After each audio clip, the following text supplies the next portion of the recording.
station. Any unattended articles are likely to be removed without warning. This is the Hour of History Cities podcast with your host, Stephen Bauman. The Hour of History Cities podcast, as well as other Hour of History podcasts, can be streamed and downloaded at hourofhistory.com, iTunes, Google Music, our YouTube channel, and TuneIn. Be sure to also check out our Hour of History blog at hourofhistory.com/blog. And now we begin the Hour of History Cities podcast with your host, Stephen Bauman. Hello and welcome back to Hour of History Cities podcast. I'm your host, Stephen Bauman, and we're continuing along on this journey to find out what Havana is. I'm using 20 items to describe Havana, and we're starting to see how Havana, in a lot of ways, parallels the history of Cuba. So we're learning not just about a city, but a nation. And in this process, we have to learn about the growth of Cuban independence movements, the growth of this Habanero diversity in Havana. And last week, we talked about how baseball was taken as this sort of symbol of anti-Spanish rule, and how Spanish immigrants in Cuba who were now seeing themselves as Cubans started playing baseball, establishing baseball teams, aligning themselves with the United States. We talked about how the Chinese community was growing in Havana, perhaps not as much throughout the rest of Cuba, but certainly in Havana. And these trends continue and continue, which brings us to our two objects today, the eagle and the daiquiri. Now, I'm not talking about eagles that you might see on the east coast of the United States or up in Nova Scotia, the actual bird. What I'm talking about is the symbol of the eagle, because the United States builds a monument in 1925 in Havana, and they put an eagle on top of it.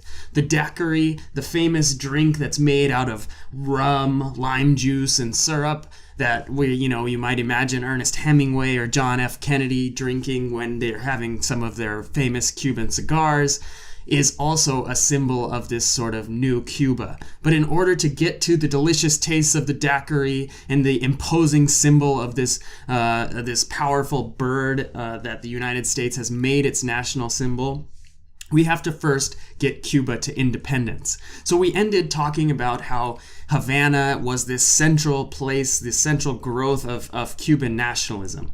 Well, that wasn't the case for the way the Cubans sort of reacted and tried to fight for independence against the Spanish. In fact, in 1868, the first attempted Cuban War of independence from Spain, which is known as the 10 Years' War, it's actually not fought in Havana. And like many of the wars of Cuba, it starts elsewhere. And Havana is a place that the Spanish have not as much trouble controlling. So the 10 Years' War, 1868, is not actually fought in Havana. Thousands of those Cubans who did fight for independence in 1868 end up going to the United States, including Carlos Manuel de Céspedes, one of the first, the first Cuban mayor of Key West, is sort of this independence leader who ends up going to the U.S. And this is a trend we start to see, more and more Cubans going to the United States and not losing their love for Cuba in the process. 10 years later, in 1879, the Second War of Independence again occurs, called the Little War. The Spanish crushed this one. And it's not until 1895 that the Third Cuban War of Independence begins. Now, the United States isn't ready to join in this war in 1895. They don't immediately back the Cuban rebel fighters, the Cubans fighting for independence. And in fact, the Cubans continue their independence fight against the Spanish for 3 years without aid of the United States. So you're saying, wait a second, this is starting to sound like Cuban history. I thought we were going to talk about Havana. Well, this is where Havana comes in, because in February of 1898, the USS Maine, a United States naval vessel, explodes in the harbor of Havana. And when this ship goes down, the United States blames, through these publications we now know as yellow journalism, or we might call it fake news these days, says, look, it's Spain. Spain is attacking us. They're attacking us in Havana Harbor, which is close to the United States. We have to do something. And by April, the United States declares war against Spain. The Spanish-American War begins, and as soon as August of 1898, the war is over. Spain is a tired empire. The United States is able to beat them in Havana, in Manila, and force Spain to sign a treaty in which they relinquish control of Cuba Puerto Rico, the Philippines, and Guam. It's called the Treaty of Paris. Now, for our city, this is very important because as soon as the United States makes Spain relinquish this island nation, Cuba, the United States needs to figure out what to do. Well, the United States begins to occupy Cuba, and a formal military occupation begins in 1899, and the U.S. says, we're going to help you, Cuba, we're going to help you get to an independence. Now, it's sort of a half-baked independence, and as soon as 1901, the United States starts what's called the Platt Amendment, which basically says anytime anything goes wrong in Cuba, the United States can send its military in. And like Spain, the United States makes Havana one of its most important places in Cuba. One of the initial developments the United States starts working on is what's called the Malecon, which is a seawall that extends from the old Spanish fort down on the coast of Havana against the ocean up to and alongside this new neighborhood that the United States begins to develop, the Vedado. So this is sort of a famous neighborhood from 1900 on to 1959, and this is where our Daiquiri comes in. This is also where our Eagle comes in. Because when the United States builds this seawall, the Malecon, and I say the United States builds it, it's United States engineers who design it with Cubans. There's Cubans working on this process all along. It's not simply the United States building these kind of things. And in fact, Cuba gets its own republic and independence in 1902, something that Puerto Rico, Guam, and the Philippines do not do for much time, if ever. In the case of Guam and Puerto Rico, never. So in 1902, the United States actually does end its military occupation of Cuba, and Cuba becomes a republic. So Cuba builds the Malecon, but it's done with a lot of United States funding. It's done with a lot of United States engineers. And this seawall is both symbolic, it's important, it's the sort of thing you see when you look at videos of Havana. They say you can drive along the Malecon at any time and see two lovers walking on it. It's a meeting place, it's a public space for Habaneros to convene and to exist, right? It's also built in this modern style that is shifting Cuba away from Spain.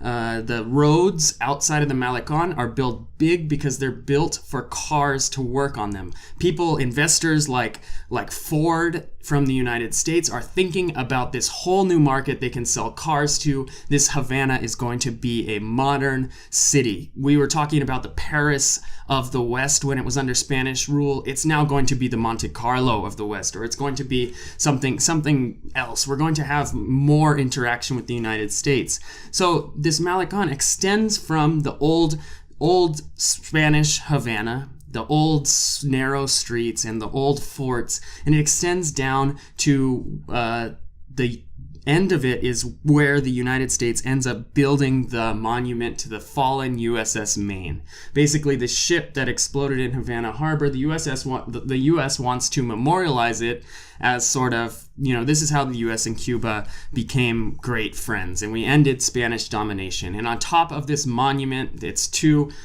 pillars. It still stands today. On top of the monument, the United States puts a giant eagle with wings outstretched vertically.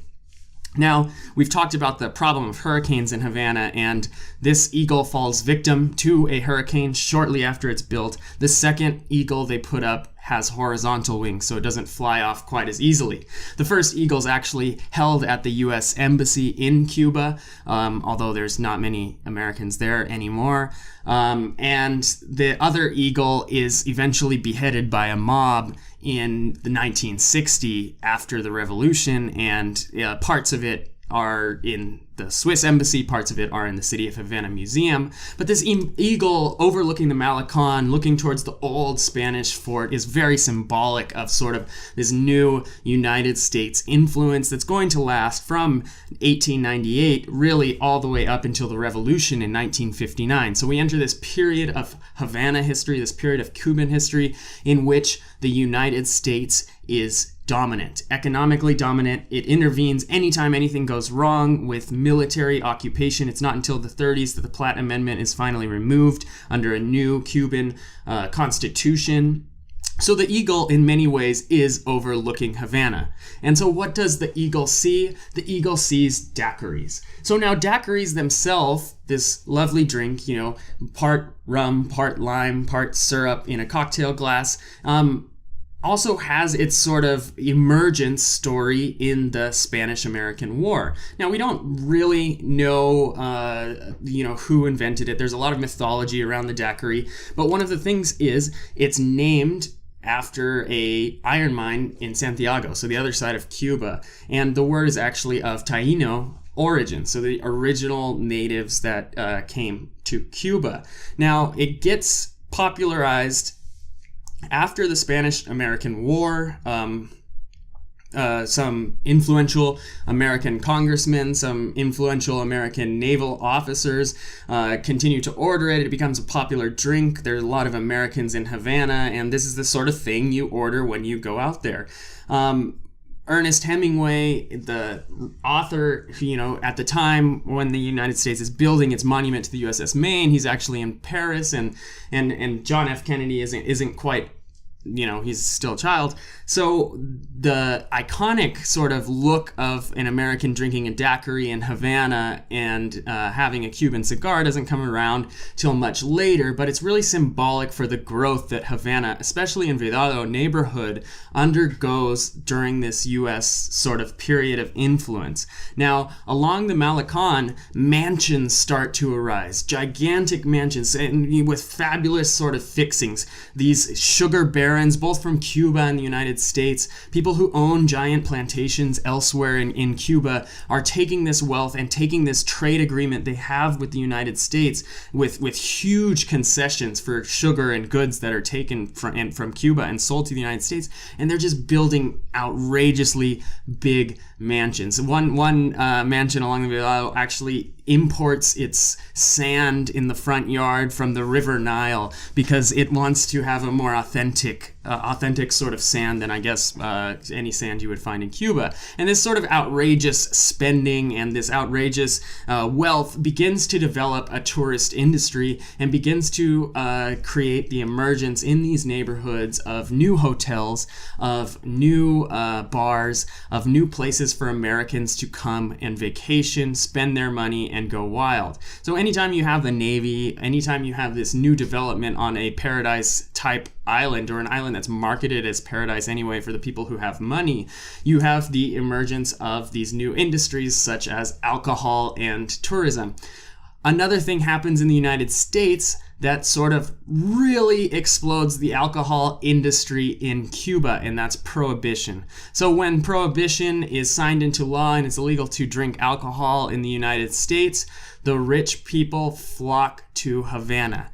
Havana's very close to Florida. It's very close to the United States. It's a short flight away from the East Coast, and you can walk up and down the Malecon and drink any daiquiri, any rum and coke, Cuba Libre that you want. You can have any kind of alcohol. You can enjoy great cigars, and there's starting to be this infrastructure growth where you can stay at hotels. They allow gambling. So this whole industry begins to just grow and grow, and underneath this watch of the eagle, enormous amounts of daiquiris are consumed. Now, they had sort of envisioned building Cuba into this Monte Carlo exclusive type sugar baron land for Americans, but rather than becoming Monte Carlo, Havana starts to become something more akin to Las Vegas. Middle-class Americans are able to afford to come to Havana, and they're able to afford to spend wildly. So as the city begins to grow, it also begins to grow with these vices, this tension between poor governance, mobster rule, high consumption of alcohol, big gambling industry, and these begin to sow problems for Havana and for Cuba. So next week we're going to begin transitioning from this sort of American economic dominance and growth to a Havana that begins to change. And that is the story of Havana. So stick with us next week and we'll talk more about the 20th century in Havana.